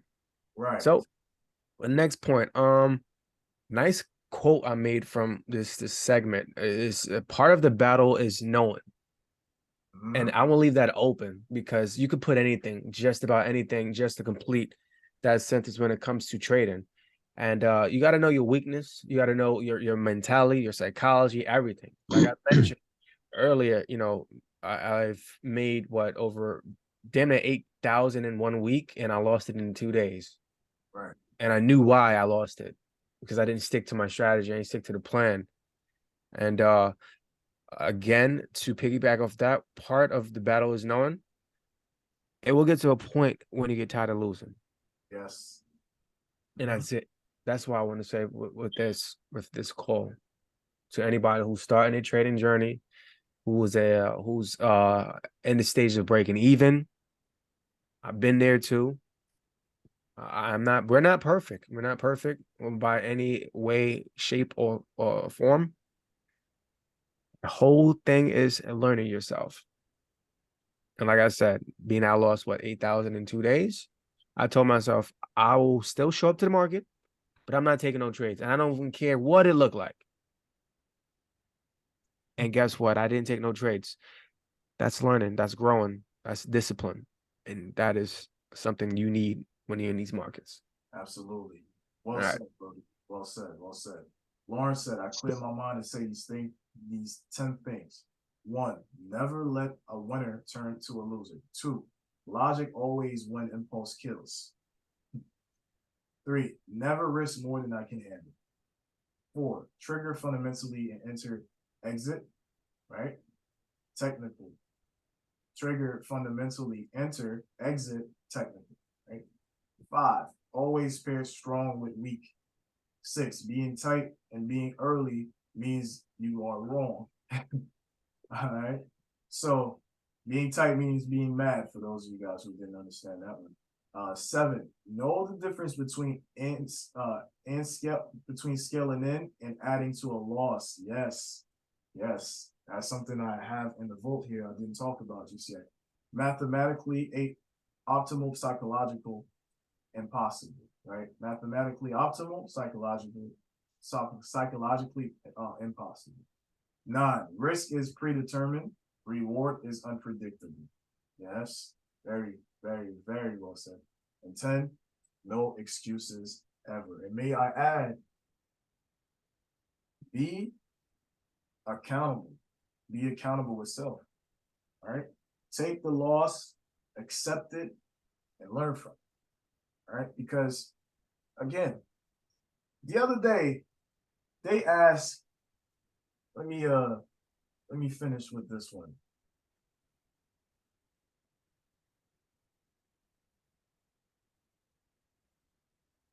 Playing my song for my high school. No. All right.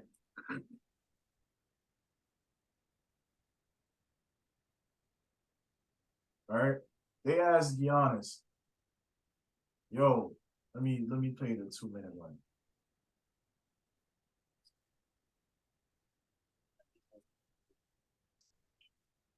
Do you view this season as a failure? Can you guys hear? Yep. Because I'm not a. You asked me the same question last year, Eric. Okay. Do you get the promotion every year on your job? No, right? So every year you work is a failure. Yes or no? No. Every year you work towards something, towards a goal, right? Which is to get a promotion, be able to take care of your family, to be able, I don't know, provide a house for them or take care of your parents. Work towards a goal. It's not a failure. It's steps to success. You know, and if you've never, no, I don't want to make it personal. So there's always steps to it. You know, Michael Jordan played 15 years, won 6 championships. The other 9 years was a failure. That's what you're telling me. I'm answering your question. Yes or no? Okay, exactly. So why are you asking that question? It's a wrong question. There's no failure in sports. You know, there's good days, bad days. Some days you are able to be successful. Some days you're not. Some days it's your turn. Some days it's not your turn. And that's what sports is about. You don't always win. Some other people's gonna win. And this year somebody else is gonna win. Simple as that. We're gonna come back next year, try to be better, try to build good habits, try to play better, not have a 10-day stretch with play bad basketball. You know, and hopefully we can win a championship. So 50 years from 1971 to 2021 that we didn't win a championship, it was 50 years of failures. No, it was not. It was steps to it, you know, and we were able to win one. Hopefully we can win another one. You know, I'm sorry that I didn't want to make it personal. Because you asked me the same question last year, and last year I was in the right mind space to answer the question. He was waiting for that question to double back. So, you know, you're probably on your first year, second year, fourth year. Are you a failure? No. No. It is just part of your journey. So let's go ahead and end it like this. I had a quote to finish day one.